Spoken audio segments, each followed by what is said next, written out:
akan belajar mengenai proses masuknya agama Hindu-Buddha ke Nusantara. Menurut para ahli, proses masuknya agama Hindu-Buddha ke Nusantara ini terbagi menjadi 5 teori. Yang pertama, ini ada yang namanya teori Brahmana. Dalam teori ini menjelaskan bahwa agama Hindu-Buddha itu masuk ke Nusantara dibawa oleh para Brahmana atau para pemuka agama. Jadi para Brahmana itu adalah para pemuka agama yang menguasai kitab Weda. Kita tahu sendiri, kitab Weda itu nggak gampang karena kitab Weda itu menggunakan bahasa Sanskerta dan huruf Pallawa. Teori ini juga didukung dengan adanya penemuan-penemuan prasasti dari Hindu-Buddha di Nusantara. Ini prasastinya menggunakan bahasa Sanskerta dan huruf Pallawa. Yang kedua, ini ada yang namanya teori kesatria. Jadi di sini agama Hindu-Buddha itu masuk ke Nusantara dibawa oleh kaum kesatria. Kaum kesatria ini siapa aja sih, Miss? Kaum kesatria ini ada para bangsawan, termasuk di situ ada pangeran-pangeran, ada prajurit, ada panglima, itu masuk ke kesatria, ya. Jadi di sini itu berpendapat bahwa para prajurit dari India ini dia mendirikan koloni-koloni di Asia Tenggara, termasuk di Nusantara.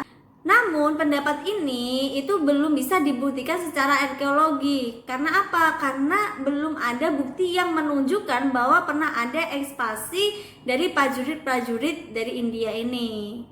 Yang ketiga, ini ada yang namanya teori Waisa. Jadi teori ini menyatakan bahwasanya agama Hindu-Buddha itu dibawa oleh para Waisa atau oleh para pedagang.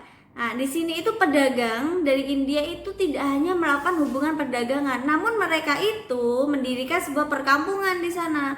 Otomatis mereka tinggal dong di Nusantara dan akhirnya mereka itu melakukan alkulturasi dengan masyarakat sekitar dan ada juga yang melakukan perkawinan.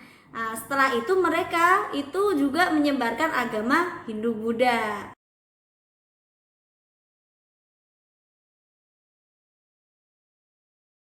Agama Hindu-Buddha itu dibawa oleh orang-orang Sudra atau oleh orang-orang buangan, ya. Jadi kenapa mereka kok bisa menyebarkan agama sampai ke Nusantara? Apa motifnya? Motif pertama itu karena mereka itu ingin melarikan diri dari India.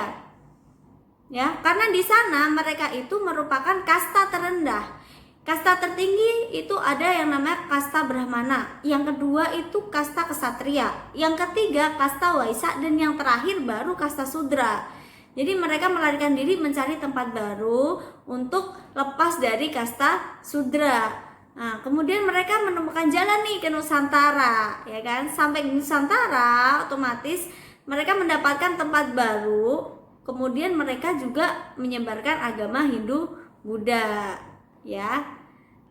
Yang kelima, ini ada yang namanya teori arus balik, ya. Jadi di sini yang berperan aktif itu adalah pribumi, ya, atau masyarakat Nusantara. Karena orang-orang Nusantara ini pergi ke India untuk belajar mengenai agama Hindu-Buddha. Setelah ia menguasai kitab Weda dan ajaran-ajaran Hindu-Buddha, mereka pulang lagi nih ke Nusantara untuk menyebarkan agama Hindu-Buddha. Oke, saatnya kita simpulkan materi kita hari ini. Tadi kita udah belajar mengenai 5 teori masuknya agama Hindu-Buddha ke Nusantara. Yang pertama ada teori Brahmana, yang kedua ada teori kesatria, yang ketiga ada teori Waisa, yang keempat ada teori Sudra, dan yang kelima ada teori arus balik. Oke, tadi kita juga udah menyinggung mengenai kasta, ya. Jadi tadi ada berapa kasta?